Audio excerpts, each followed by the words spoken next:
But the president's approval rating is dropping. The big question asks as to whether or not the country is headed in the right direction. That's dropping as well.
Decline, even for whether or not the standard of living is good enough for everybody. And we'll get on to the phone lines with our guest pretty shortly. We'll speak to Dr. Jonathan Asante-Okyere pretty shortly this morning and gauge his thoughts as to whether or not, the question is simple, Helen, that whether or not the president's approval rating is on the decline, and if there's cause for concern for the NDC government, amongst many other things. But in addition, what should they be doing to ensure that Ghanaians are optimistic? Because amongst many things, there's the expectation of dreams being satisfied. But I think one thing a lot of people are looking forward to as well is oral. Operation Recover or Loot. That's right. Very important. That will be a major doing for the government or a major undoing. That's most certain. For sure. Because it was one of the biggest campaign promises to ensure that any and everybody that had looted state funds was brought to book, and that these funds would be recovered. To the extent that people are relying on some of this recovered funds to actually be put towards development. Now, shout out to Global Info Analytics for the work that they've been doing in this space and being meticulous in this data collection adventure that they have sought to embark on. And to recap, Alfred Appiah, he's a data analyst. He summarizes what Global Info Analytics has captured this way. I think you've made mention of some of these pointers, but just to rehash what has been said or the work that has been done by Global Info Analytics. And he says the latest Global Info Analytics poll should be a concern for the government, as there are early warning signs that some of its goodwill may be waning. The percentage of voters who feel the country is going in the right direction is down by 5 points. The president's approval rating is down by 6 points. The government's performance rating is down by 8 points. The percentage of voters optimistic that their standard of living will improve in the future is down by 5 points. The percentage of voters who feel the government is fighting corruption, oral, is down by 5 points. He ends by saying the city's weak performance in Q3, the slow action on oral, and inadequate momentum in the fight against Galamsey could be some of the underlying factors. And I think that those are 3 points I can certainly agree with. So again, the city's weak performance in Q3. It's Q3. That's right. The slow action of oral, which a number of you touch on whenever we open the phone lines concerning corruption. It was one thing I wanted to mention as well. Oral. And then you have the inadequate momentum in the fight against Galamsey. Yesterday, we took you through some very disturbing numbers, figures, and stats as far as our food, soil, water, and aquatic whatever is concerned. So it's definitely something that the NDC should be thinking about and listening to. They've demonstrated in times past that they do take the work of Musa Dankwa and Global Info Analytics seriously.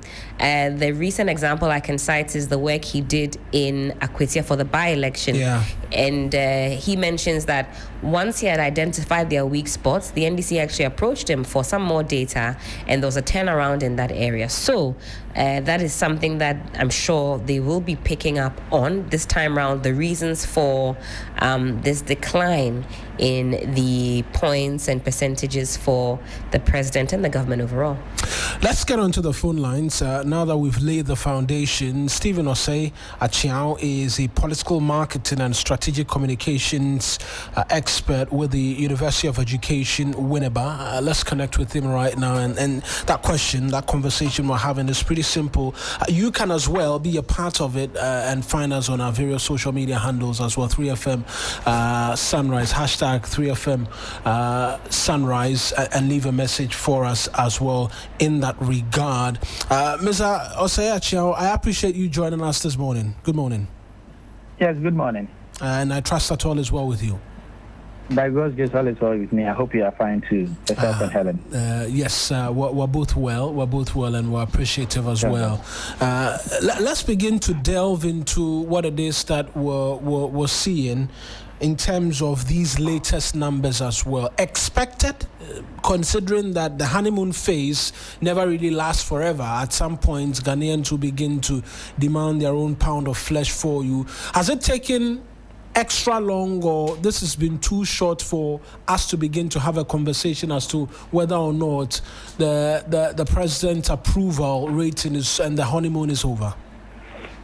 Right, thank you so much. I want to say a good morning to our good people of Ghana and our listeners, and also a good morning to my Vice Chancellor, Professor Jobson Mutual, and my Pro-Vice Chancellor, and my UTAG members in UEW.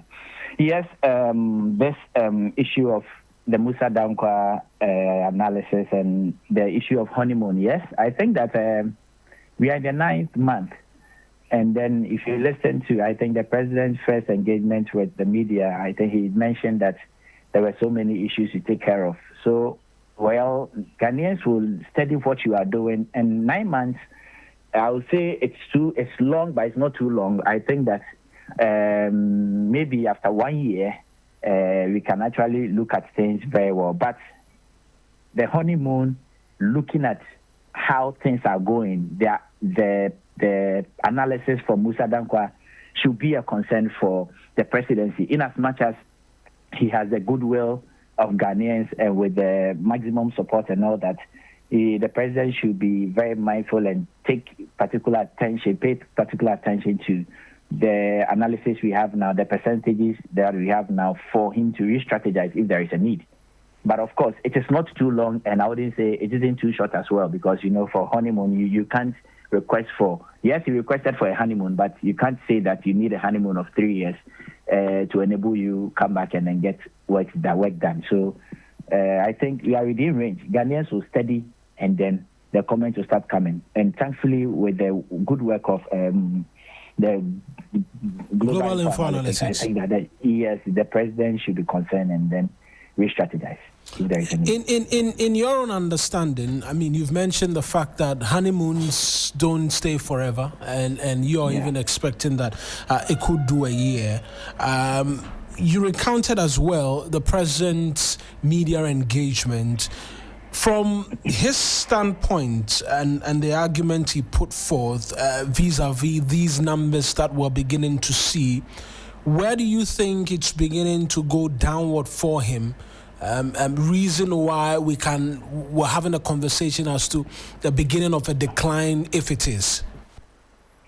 Well, okay, right. Thank you. So I think Musa Dankwa's work clearly shows the direction. It shows that it boils down to Galamsey. That is the heightened one is Galamsey. Then you come to more or less the oral, and then the issues surrounding the city.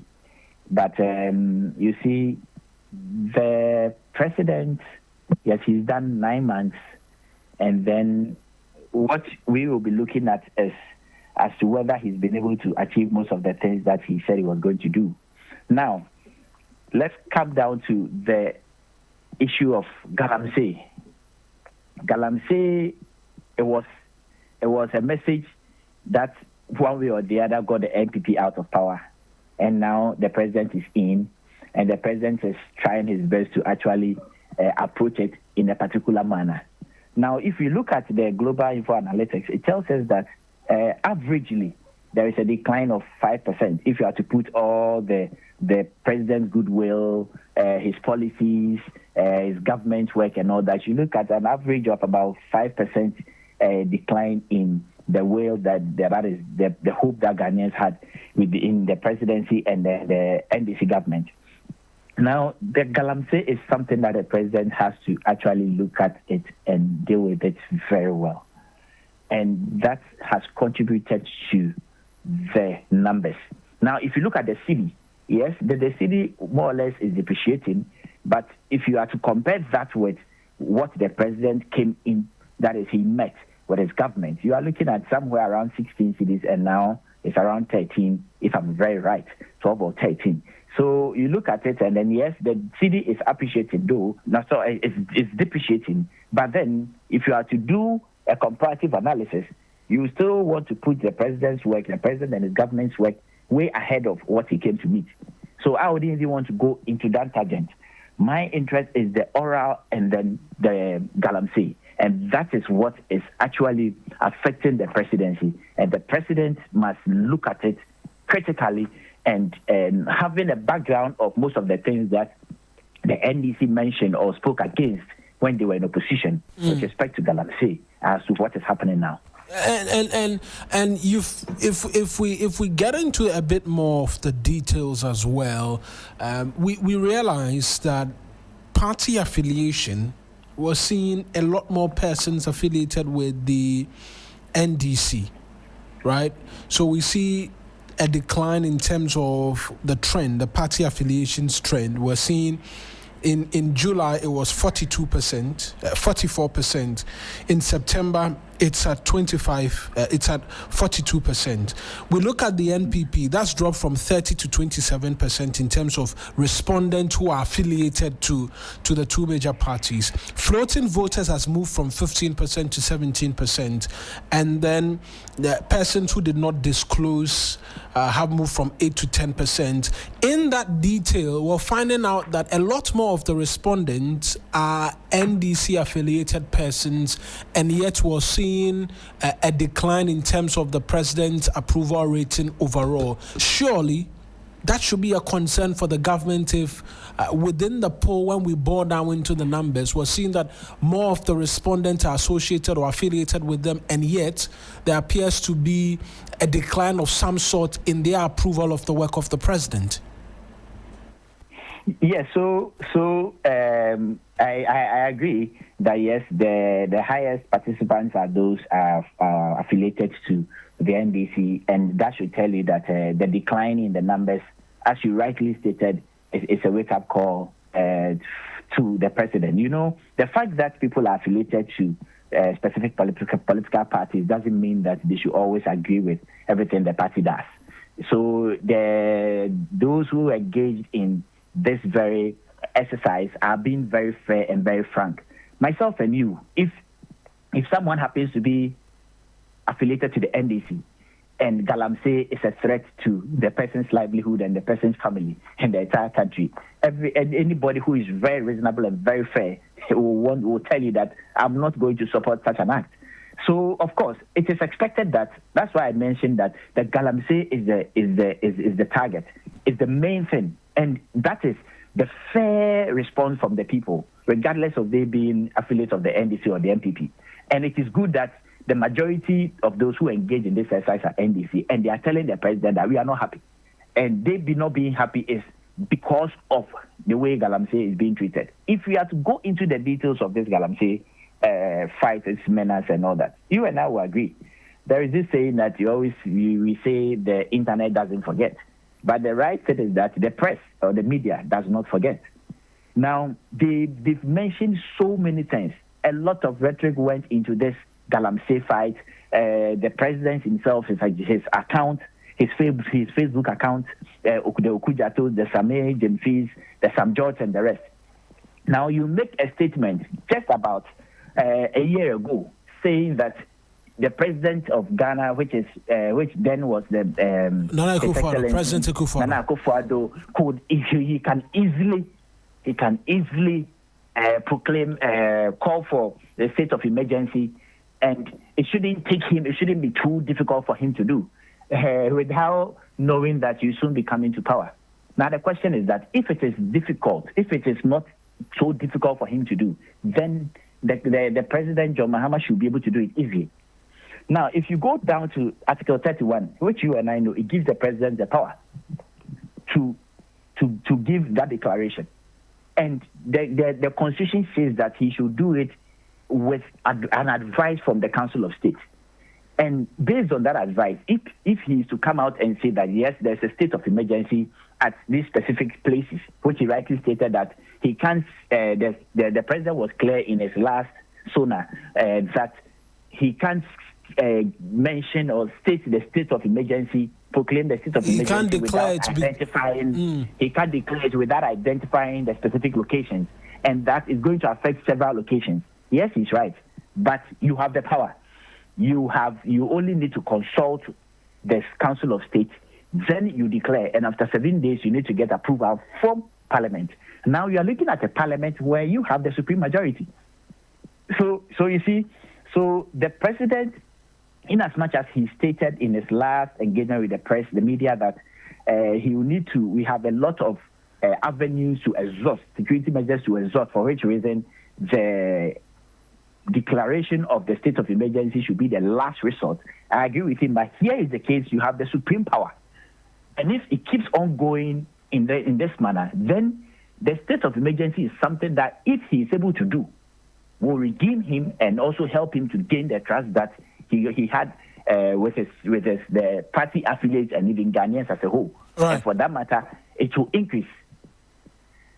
Let me hold you here and go on to the other phone lines right now. Dr. Jonathan Asante-Okyere is a political analyst with the University of Cape Coast as well. He's joining us on the phone lines on this same subject matter. Doc, appreciate you speaking to us as always, and a very good morning to you as well. Good morning, Odo.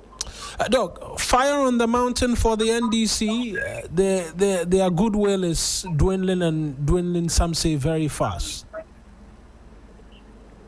Well, let me say good morning once again to your good self and your listeners and those in the studio. I think it is too early, to draw such a conclusion with respect to the goodwill of the government, and for that matter, the approval rating of the president. I think that we can never have a situation where the president will tick all the boxes. But I'm listening to Mr. Bentel on this, and he feels that so far the president has really done well. That being said, I think that Galamsey is still an albatross around the neck of the president and the current government, to be precise. The point is that it is a corporate damage that successive governments have suffered. But because of the propaganda effect of what might have been said in the past, that is what is being used against the president. And unfortunately, there seems to be some groundswell effect or attack on the president with respect to Galamsey. And I believe that is the more reason why his goodwill might have deteriorated a bit. Apart from that, if you look at, in generality, where the economy finds itself, what they inherited, I think that by far they have done creditably well. And that also reminds me that, look, the truth also ought to be accepted in the sense that the president appears more committed to the fight against Galamsey than the previous government. That in itself should be a capital. It should be a feather in his cap, and obviously to affect his goodwill. Because in areas like corruption, they're doing very well. We are not hearing regular scandals here and there. In terms of the city's performance against the dollar, with the interest rate policy rate from Bank of Ghana, the debt to GDP ratio, look at the announcement of the big push.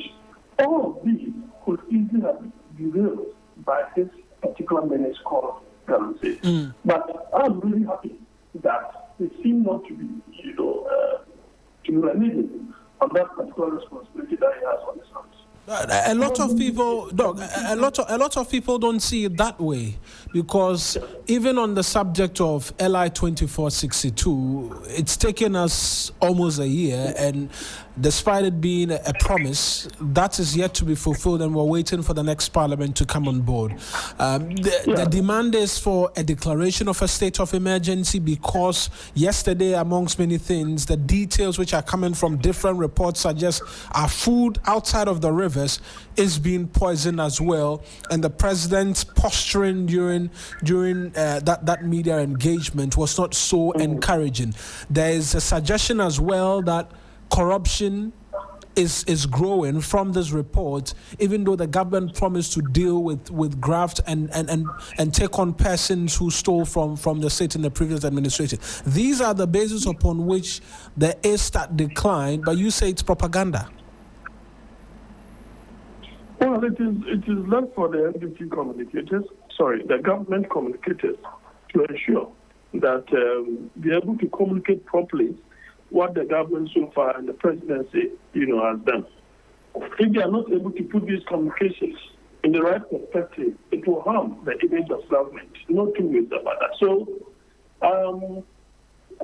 certain decisions have been taken. It's early days yet. We need to see how they will materialize in terms of its effect.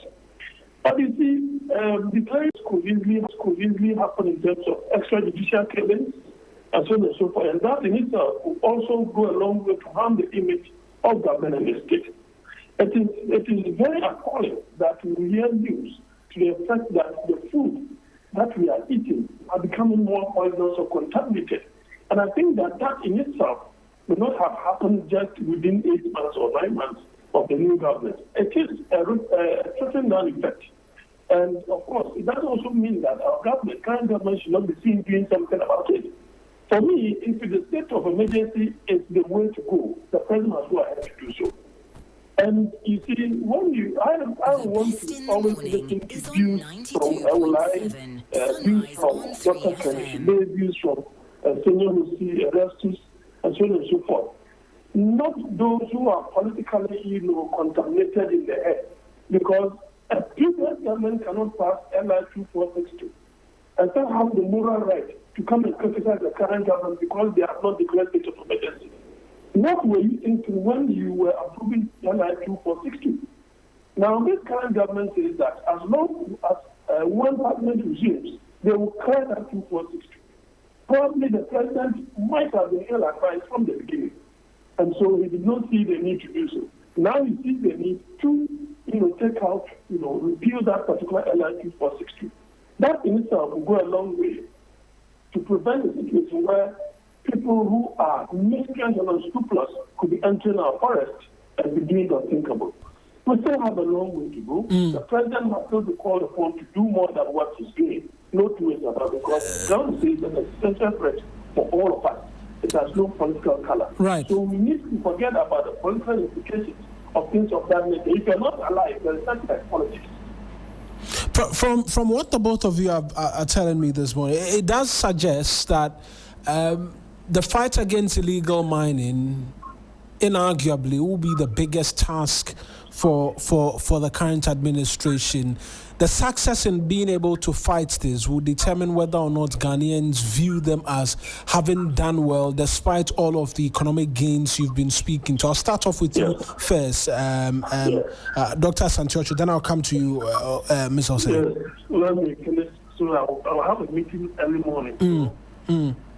Yeah, I want to go ahead. So I'm asking that it looks like the fight against Galamsey will be all defining for whether or not this government is a success or not, devoid of all of the economic gains they may make. Yeah, I think 2 weeks ago or 3 weeks ago when the president, met the press, after everything, everything that he said, his response with respect to Galamsey became the topical issue for the media. And so I told government and the NDC and their aside that If they are not careful, Galamsey will be an albatross around their neck, and that could possibly affect their fortunes in a not too distant future.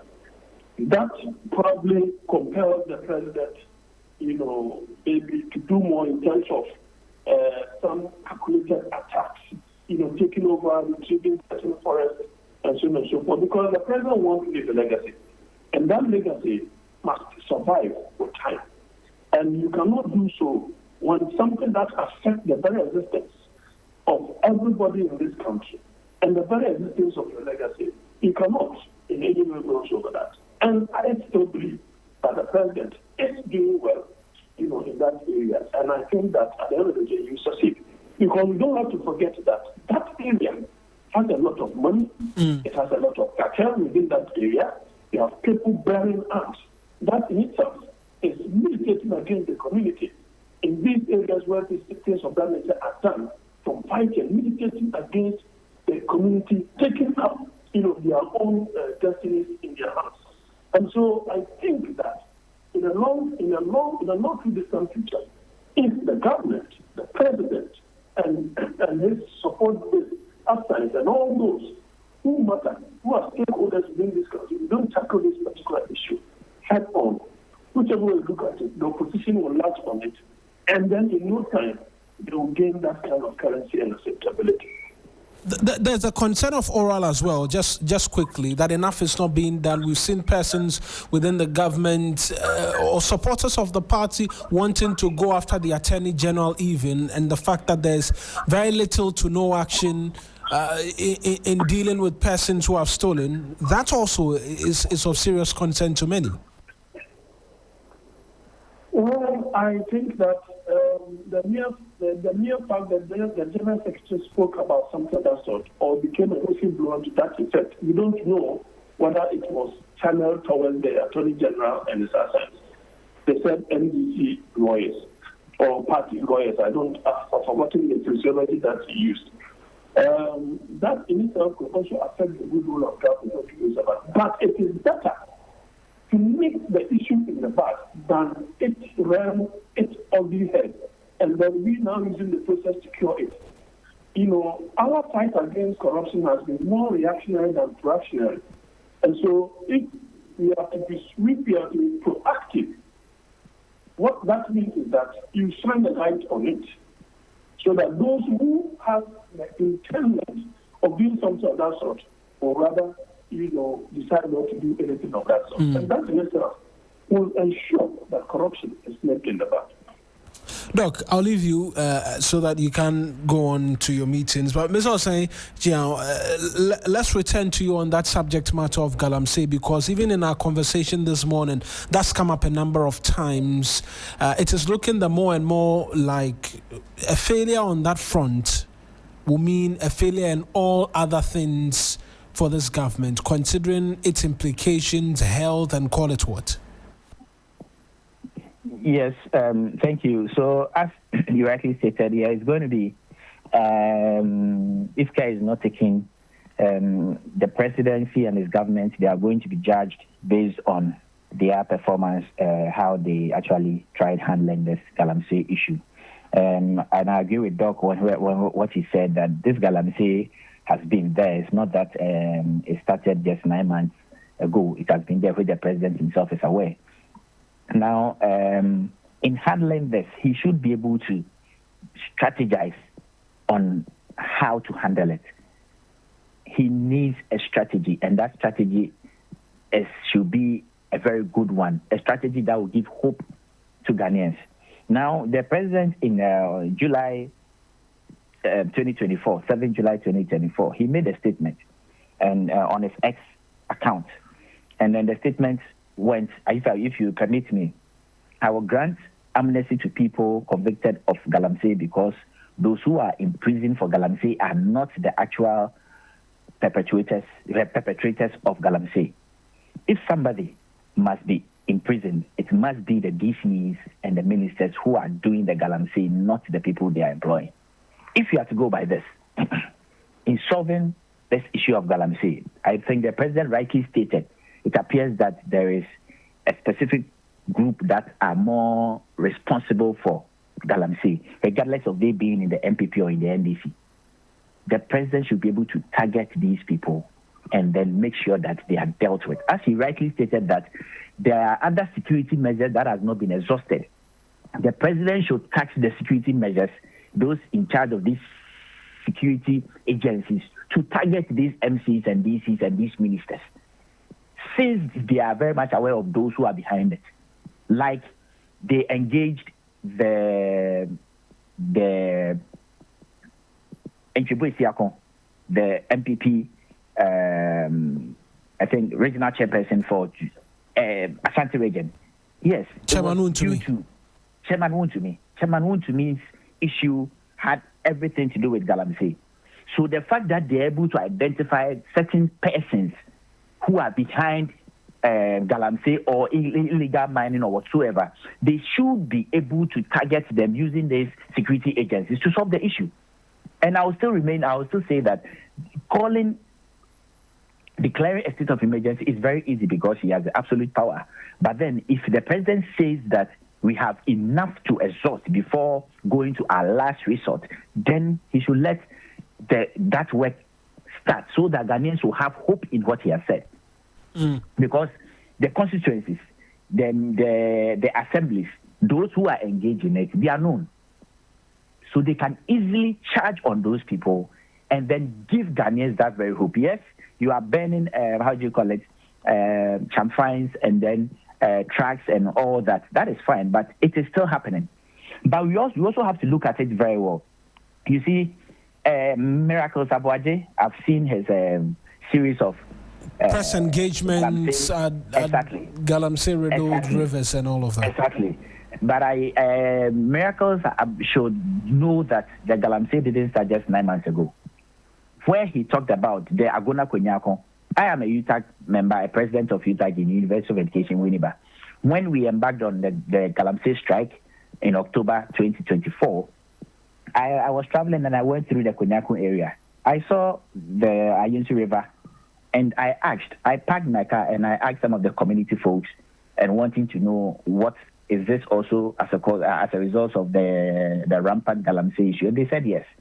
And that it was even affecting the water supply and all that. I spoke with some people and some persons within that area. We need to look at this thing critically. Something that has been created some years ago cannot be solved just 9 months into his presidency. But as I said, since they are aware of the people who are actually responsible, those behind, those who are financing Galamsey, they should be able to be targeting those people, targeting those persons. If they are within the MPP or they are within the NDC, the security forces should be able to target them. Then that stoppage, the menace that it's creating for us can stop. Then it will give Ghanaians that very hope. I'm not saying that the moment these people are arrested or these people are imprisoned, the waters are going to be clean. No. But at least if you're able to secure these places and to stop for a while, then we know that at least we are inching towards moving to us solving the issues of Galamsey. But if these things are not done, then it becomes a problem for the presidency. So they need a strategy, a very serious strategy to do that. Right then, I want to thank you as well for joining us this morning here on the show. And certainly it's a conversation that we'll continue to have, because the big question will be asked as to whether or not the government is doing enough, not just in the fight against Galamsey, but in all other spheres. Even though people mention their standard of living is still quite positive, at the end, the end, we're having this conversation about Galamsey and then corruption as well. But I appreciate you speaking to us as well. Thank you so much. Thank you. That's Stephen Osei-Achiang. He is a political marketing and strategic communications expert with the University of Education, Winneba. And so, Helen, just like we were saying, it does appear it's all about Galamsey.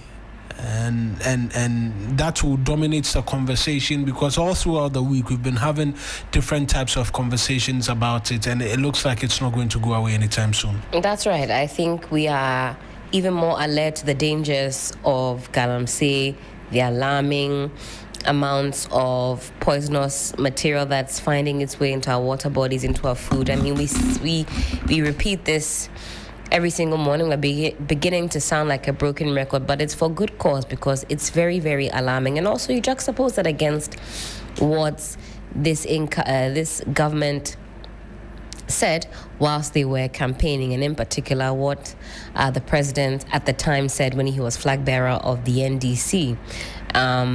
There's always this argument that things look quite different when you're in the space than they do from afar. But now that you're in the space, the people have given you the power, the mandate to do what is right.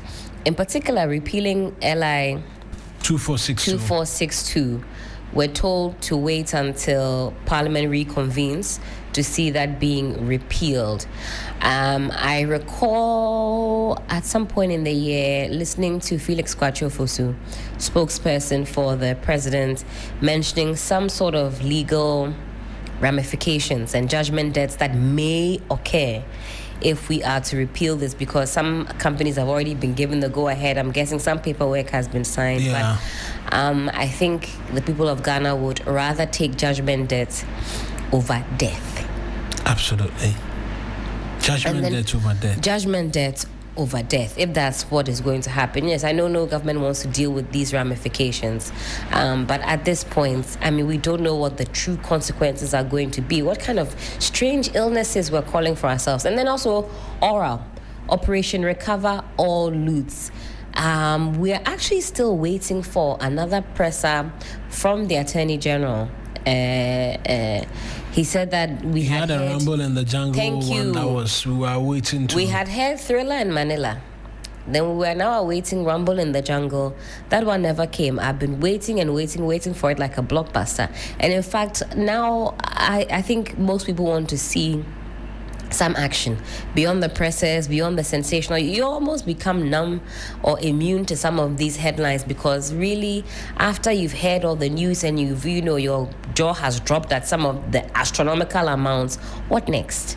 Really, what next? And there are many people that are still very pained and aggrieved by the fact that the last government's priorities just didn't seem to be in tandem with what the people needed. National Cathedral, the amount went from however much it was to now 97 million. Yeah. A country like Ghana, with all our economic woes, the first thing I want to see is some action on the National Cathedral, because what a waste. $97 million, and what do we have to show for it? A giant pit. It's devastating. How much did it cost us to build the UGMC? I don't even know. Because I think the figures are within those ranges. The Pokwasi interchange were told Absolutely. 94, was it 94 million something US dollars? Something tangible that you can see. I think when you juxtapose it that way, people are able to, visualize what exactly we're talking about. There's been a lot of wastage, and so we need to see some action in that department as well. And the warning bells have been sounded now, and the NDC government, I'm sure, is paying attention. If they are not, they should be paying attention, because the people are now more awake, more discerning. And whilst we still have a lot of partisanship that permeates every aspect of our lives, you also have a growing number of Ghanaians who say we simply want the right things to be done. We saw how things were for people in the last administration, a lot of the angst, the agitation that seemingly fell on deaf ears, and people don't want that to happen again. So nearly half of what we've used is going to... So almost half of what we used to construct the UGMC is what's gone into the cathedral pit. There are a lot of infrastructure that we've put up which didn't cost us $97 million. And to think of the fact that we've pumped $97 million into that, and all we have is a giant crater where people were swimming in some months ago. It's a cause for serious concern. And you have people who cannot pay for their dialysis. We're drinking poisoned water, eating all manner of things. Kidney diseases, we're told, on the rise. Can you imagine what $97 million could do for a country like Ghana? A lot. Exactly. A lot. But we'll get into our next topic for the morning. It has to do with the subject of Galamsey. And interestingly, yesterday, the minister was speaking, the Lands and Natural Resources Minister was speaking yesterday at a media outlet where he says that water bodies and some other areas will be declared security zones pretty shortly. We'll hear from the minister when we return from the break, and then we get into that, because the big question that will be asked is how different will that be from a declaration of a state of emergency? If our water and rivers are to become security zones, what would it mean? Is that a state of emergency in another clothing? Possibly. That's one of the many questions we'll be asking on the 3FM Sunrise 18. We'll go for these quick spots of commercials. We'll return. We begin to hear from the minister, and then we round up the conversation on Galamsey.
get the you reap the rewards like Galamsey.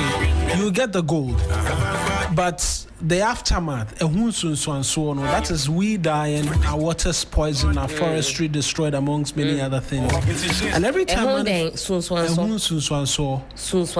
yeah. Well, everybody's deal will come police. Heavy. Man, where did you learn your account from? Just graduates and graduates. Therefore, you do all a whole soon. When you're born in the Ubenya, na a whole soon na aka. I mean, Ubenya. Give it up. Give it up. Now you cracked me up. Tobe.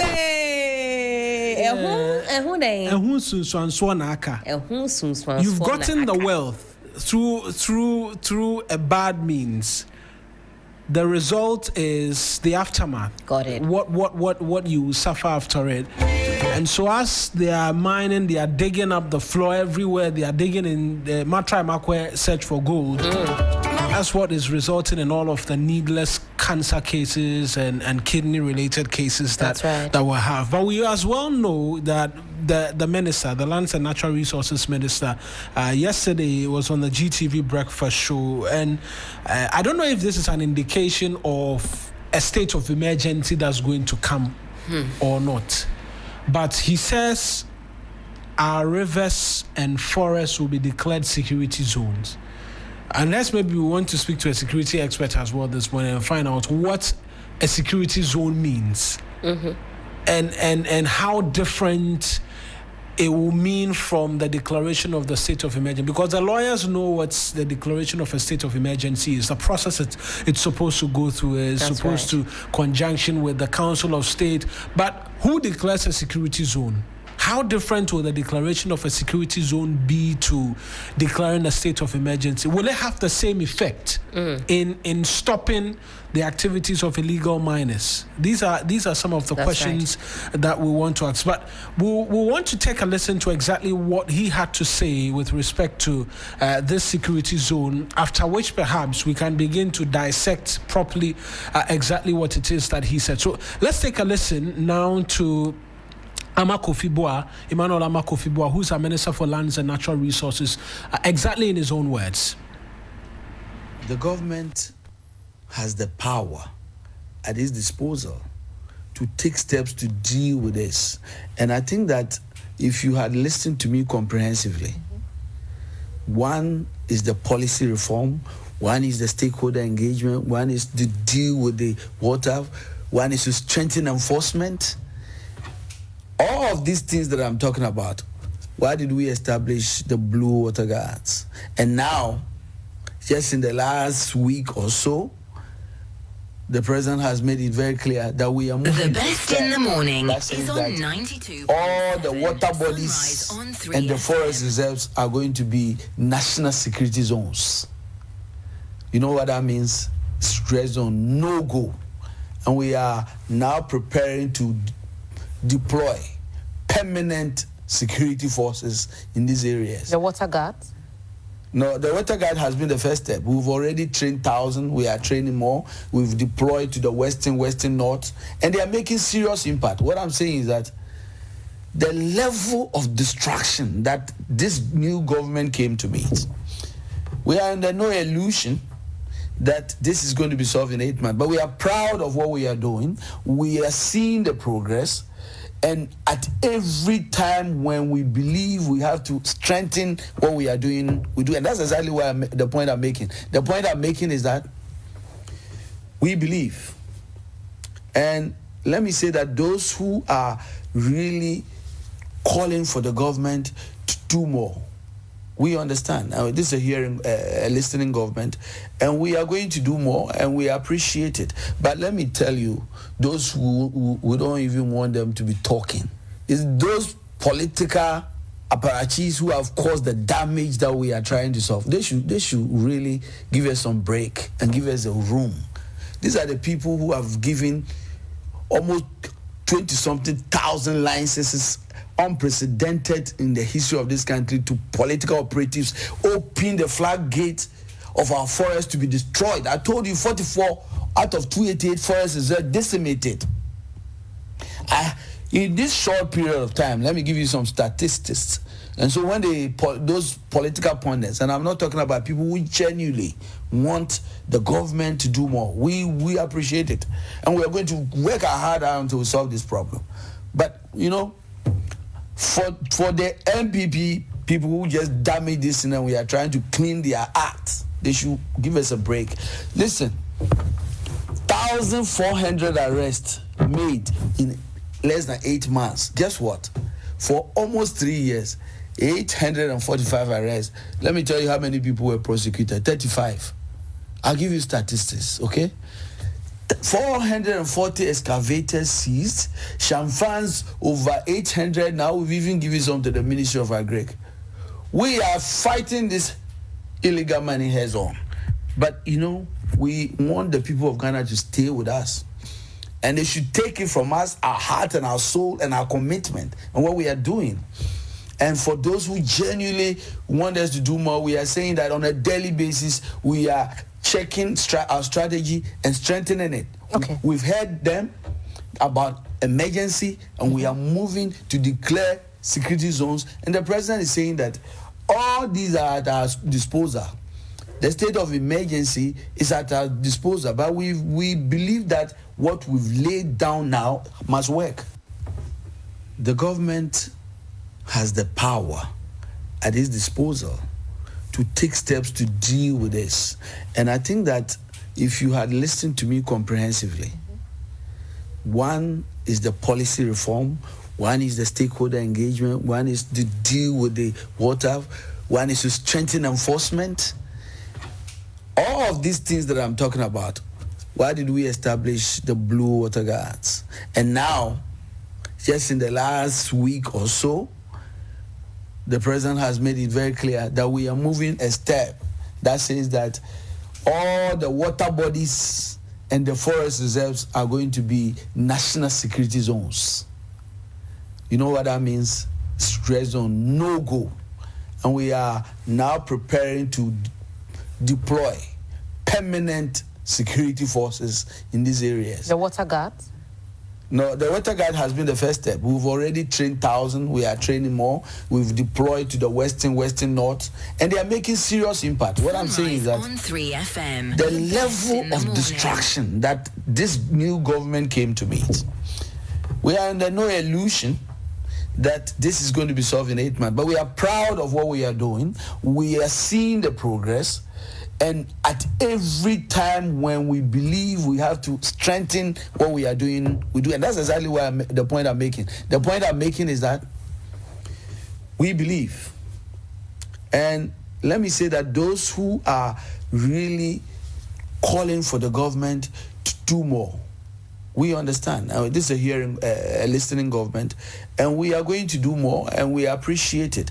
But let me tell you, those who don't even want them to be talking, is those political apparatchiks who have caused the damage that we are trying to solve. They should really give us some break and give us a room. These are the people who have given almost 20-something thousand licenses, unprecedented in the history of this country, to political operatives, open the floodgate of our forests to be destroyed. I told you 44 out of 288 forests are decimated.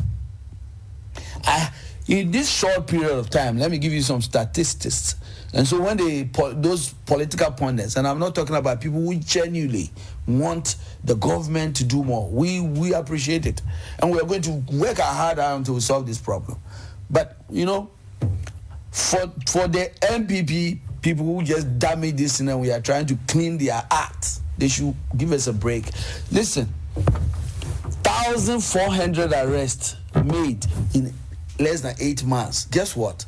For almost 3 years, 845 arrests. Let me tell you how many people were prosecuted. 35. I'll give you statistics, okay? 440 excavators seized. Shamfans over 800. Now we've even given some to the Ministry of Agri. We are fighting this illegal money heads on. But, we want the people of Ghana to stay with us. And they should take it from us, our heart and our soul and our commitment and what we are doing. And for those who genuinely want us to do more, we are saying that on a daily basis, we are checking our strategy and strengthening it. Okay. We've heard them about emergency, and we are moving to declare security zones. And the president is saying that all these are at our disposal. The state of emergency is at our disposal, but we believe that what we've laid down now must work. So that's Ama Kofi Boah explaining what the security zone would mean. Like we mentioned, we've heard from him now. I don't know what you make of it, but the big question will be how different this is from a declaration of a state of emergency. We're working the phone lines as well to engage the thoughts of a security expert on what a security zone would mean. But that's Ama Kofi Boah. He's our Minister for Lands and Natural Resources, speaking yesterday. All credits to GBC Breakfast Show on GTV. That's where he was at, and was making these comments. In all of this as well, they don't leave out the former administration and what he believes is. I saw you writing down some of the numbers as well in terms of the devastation. Just one that definitely piqued my interest, and the minister talks about some 44 out of 280 forest reserves completely decimated, meaning no longer viable, obviously no longer hosting biodiverse plants, and I mean completely gone, ravaged from the ills of Galamsey. That's crazy. It's crazy when you think about it. Very 44 forests. 44 forest reserves. Gone. 44 of our forests just completely decimated. He also makes the point that these areas are going to be security zones, water bodies and forests. Water bodies and forests will be security zones. That means a permanent deployment of security personnel.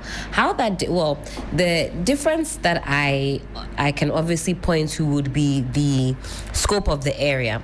When you declare some of these areas as or they are part of the state of emergency, that goes beyond the water bodies and the forest to include certain districts and the like, meaning that the ramifications would extend beyond just the water bodies, would include persons living in and around the areas.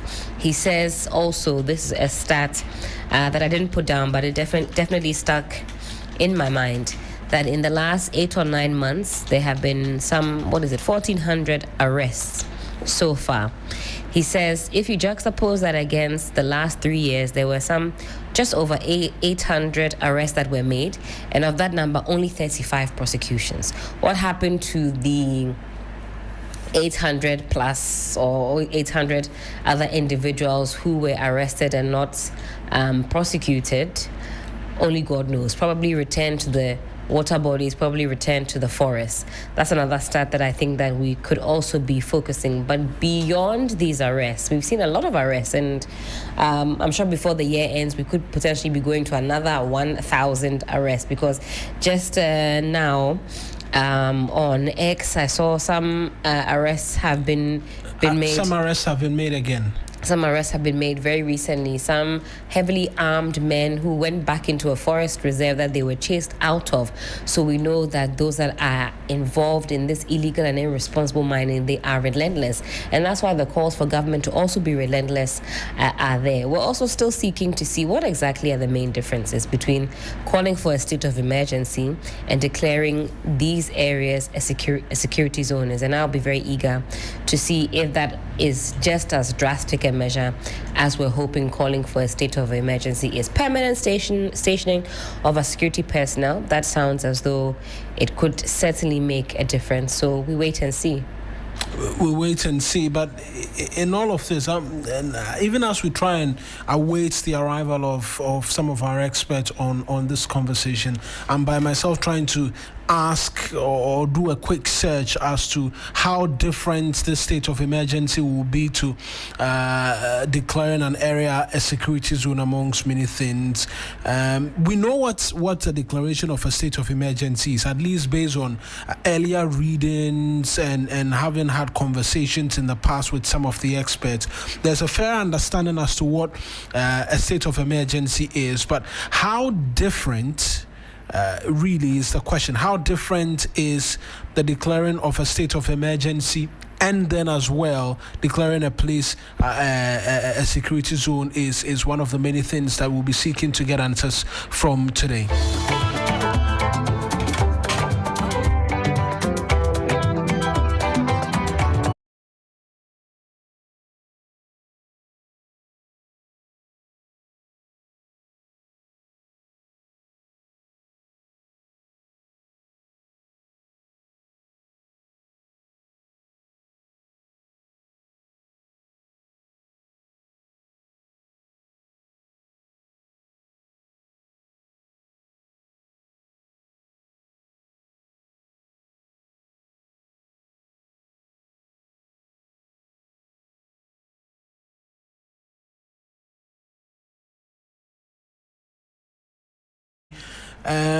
The state of emergency, as we know, a constitutional or legal declaration by government when there's a threat to national security, public safety, or order. That's what we know, and it requires that you have to go to the president to consult with the Council of States. It will have to be published in the Gazette. You have to be going to Parliament for a renewal, amongst many other things, and it temporarily will as well limit certain constitutional rights. Example: freedom of movement, assembly, speech, amongst many other things. So that's what the state of emergency would look like. But on a security zone, an area will be, and this is just, we're all just doing Google right now in terms of what a security zone is. An area is described as security agency, an area designated by security agencies as sensitive, volatile, or high risk due to conflict, tension, or criminal activity, and it will be declared by either the Interior Ministry or the Council, or the National Security Council, amongst many other things. It will not suspend constitutional rights across board like we will see in the declaration of a state of emergency, but movement and activities in these areas will be heavily restricted. So there are bits and pieces in terms of similarities, but I think that the state of emergency will see certain constitutional. So when this place is we can even use the presidency as an example. It's a security zone, right? You can't take pictures there so easily. You can't do certain things because it's a security zone. You can't walk around. Jaywalking and the likes might not necessarily be something you can do easily there. Constitutional rights are not suspended. Right. But when it comes to the state of emergency, constitutional right, then that one you say you cannot walk there and amongst many other things, and that will be the expectation as well when that comes through. Certainly. Again, I repeat, I think it has to do with the scope as well, the area. Yeah. The area goes beyond just that's what the state of emergency goes beyond the water bodies and the forest reserves are. You include people that live in the districts close by and so on and so forth. But it is a Thursday, Throwback Thursday.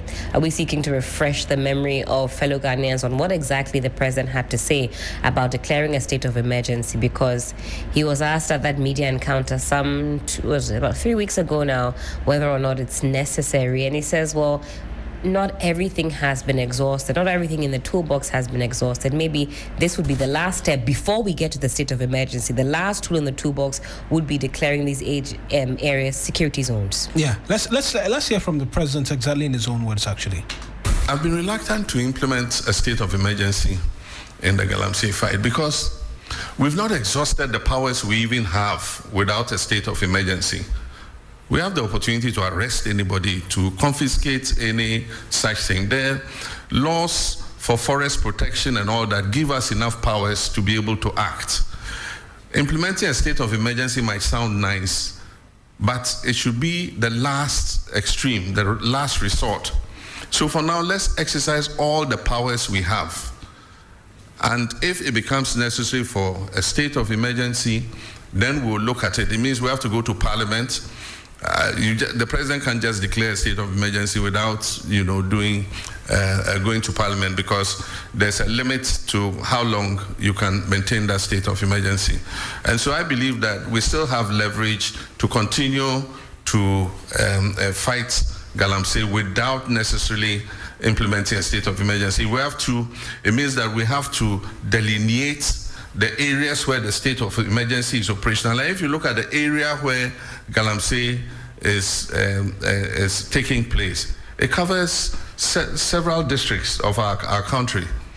And so we would do it if it becomes necessary. But for now, I think that we've given the security services enough powers to be able to deal with people who are found to be involved in Galamsey. That's the president during that media encounter. But we've been joined on the phone lines just quickly by Senyor Husi. He's a member of the Ghana Coalition Against Galamsey. Senyor, many thanks. Unfortunately, it does appear we may have lost him on the telephone lines again. Just trying to pick quick thoughts as to the president's comments here and what we're learning of as well from the Minister for Lands and Natural Resources, that there will be our forest and river bodies will be declared as security zones. Now that he said it, the next question is, when is it happening? Because you've come to say that you're going to declare the places security zones. When are you going to do it? If you have the intention, why should we wait? What is the inhibiting factor? What is inhibiting? He said he hasn't exhausted all the tools in his toolbox. No.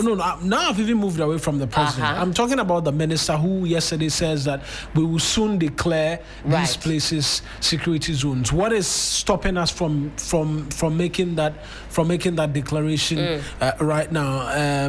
Let's connect with Senyor Husi right now and get quick details from him. Mr. Senyor Husi, I appreciate you speaking to us, but let's hear, perhaps you want to hear one more time exactly what the Lands and Natural Resources Minister had to say, and then we'll get quick responses from you. The government has the power at its disposal to take steps to deal with this.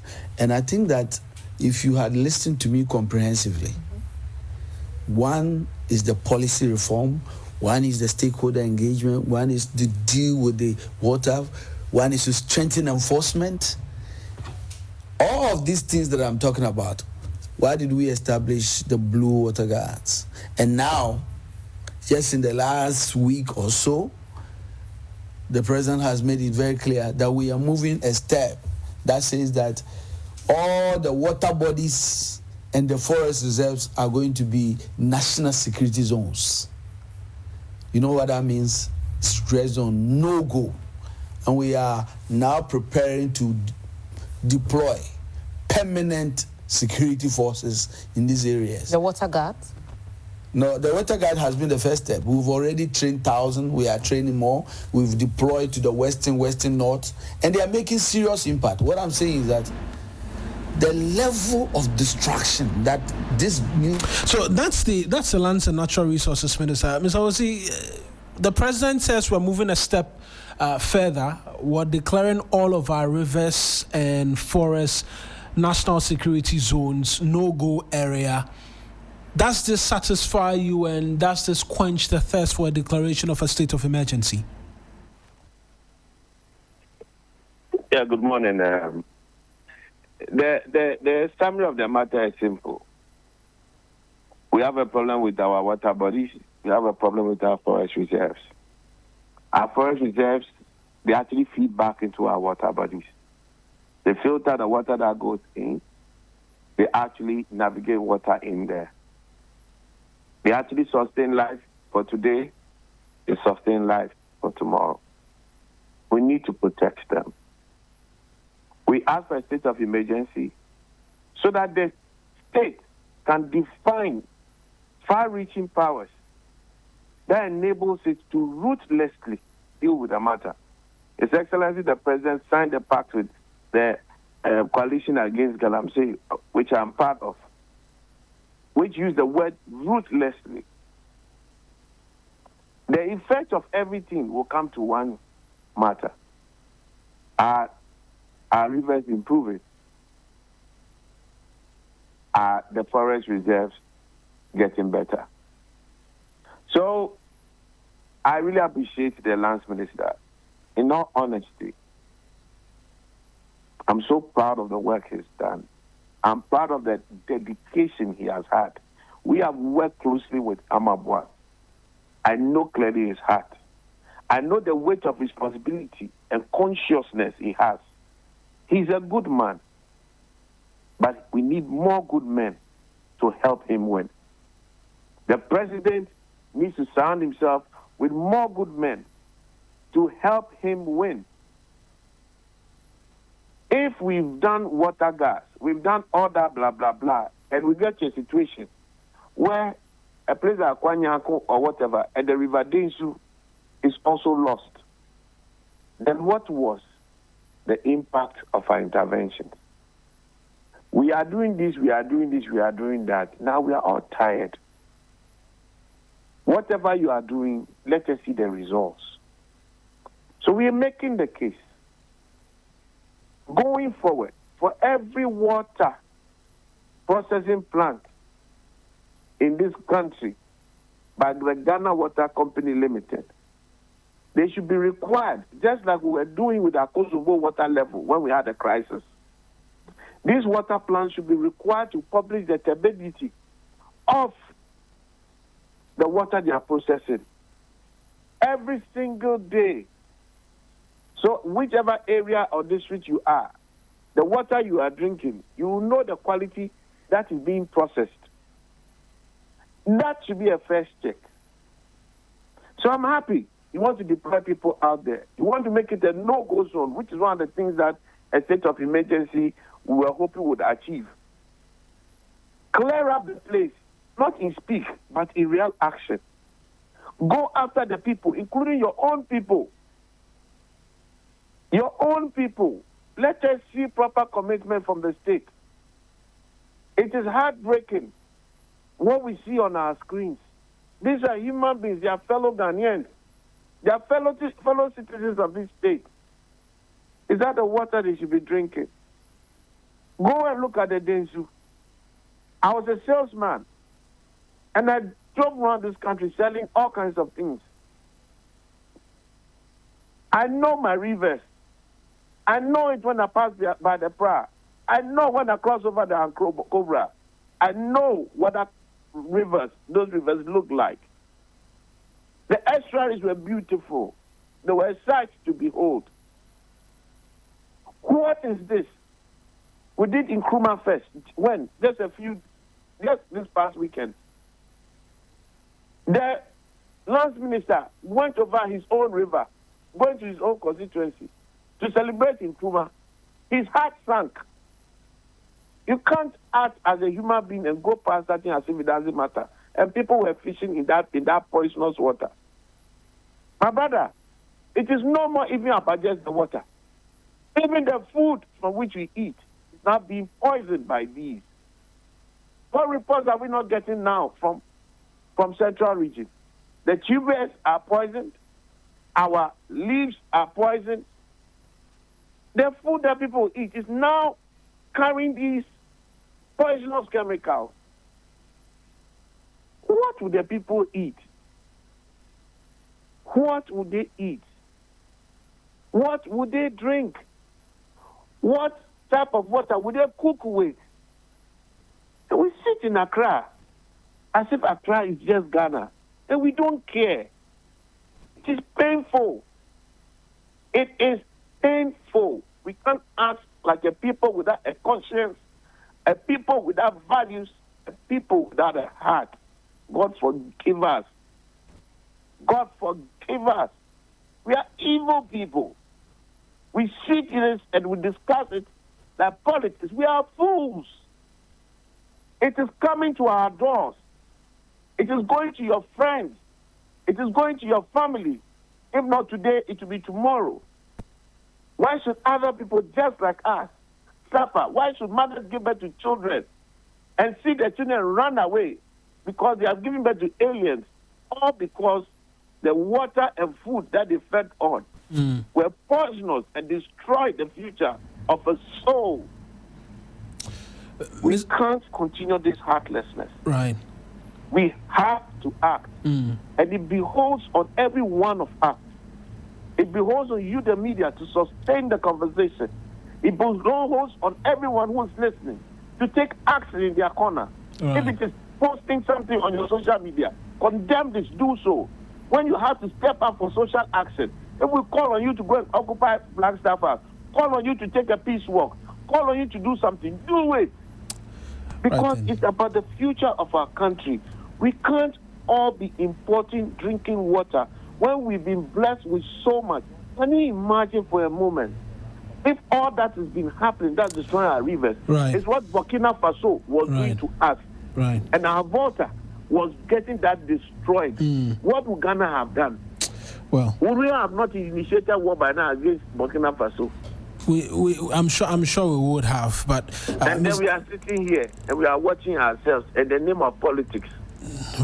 We are playing Chaskili. We appreciate you joining us this morning as well and sharing your thoughts with us, Senor Husi. Thank you. That's Senor Husi. He's a member of the Ghana Coalition Against Galamsey, speaking to us this morning as well. I will just wrap up a conversation. We look forward to that declaration, since it's coming directly from the president, that there will be a declaration of state security zones. But most certainly, this is a subject matter that will stay on tomorrow as well, because we all throughout the week have been having the Galamsey conversation as well. Quick birthdays before we run out of the studio. This one, happy birthday